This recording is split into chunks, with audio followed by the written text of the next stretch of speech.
Kumusta mga brad? So kamakailan nga po pinag-usapan ng mga tao yung tungkol doon sa Suzuki Raider na may bukol. Na sinasabi nga po nilang di umano pangit daw. Sabi ng mga walang motor. Pero alam nyo ba? Syempre hindi pa. Meron po palang tatay itong si Suzuki Raider 150. Yes po, at hindi na po kailangan ng DNA testing. Sa headlight pa lang niya, siya na talaga.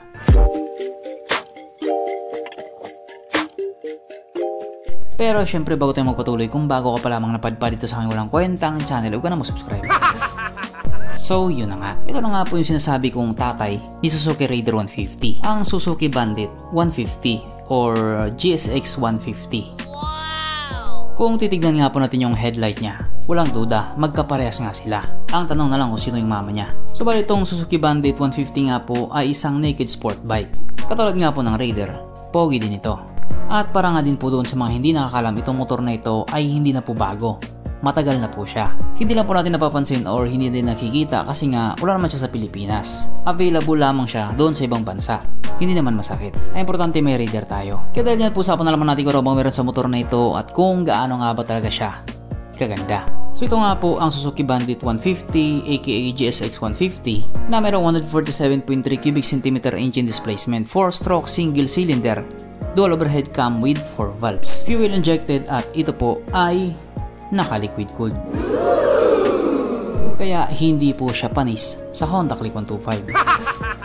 Pagdating naman po sa kanyang power, ito po ay mayroong 18.9 horsepower, 10,500 RPM, 40 Nm torque at 9,000 RPM. At ayon nga po sa mga tao nakagamit sa motor na ito po ay kayang tumakbo sa bilis ng 140 km/h.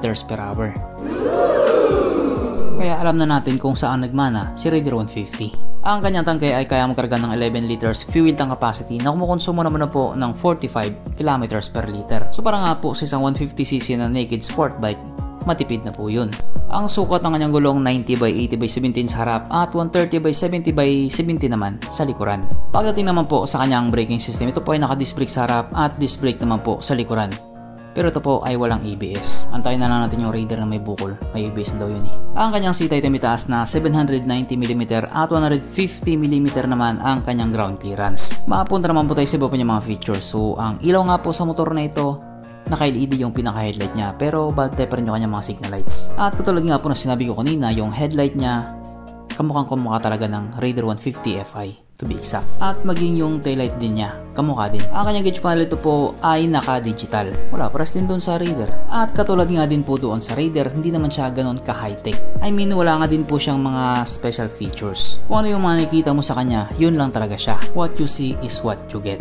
Pero alam ko yung pinakahinihintay nga po ninyo is yung bagong Raider. Wala naman talaga kayong pakialam dito sa tatay ni Raider. Kung sa bagay, kita ko nga na walang pambili, na-excite na rin ako doon sa bagong Raider na may bukol. Kasi kapag nagkatotoo nga po yun, talagang rumble yung mga tao. Siyempre andyan na agad yung mga panlalait, tapos yung iba naman didepensa, kaya nakaka-excite din talaga. Pero kahit nga po ganun, wala pa din tayong bounce cape. Bye.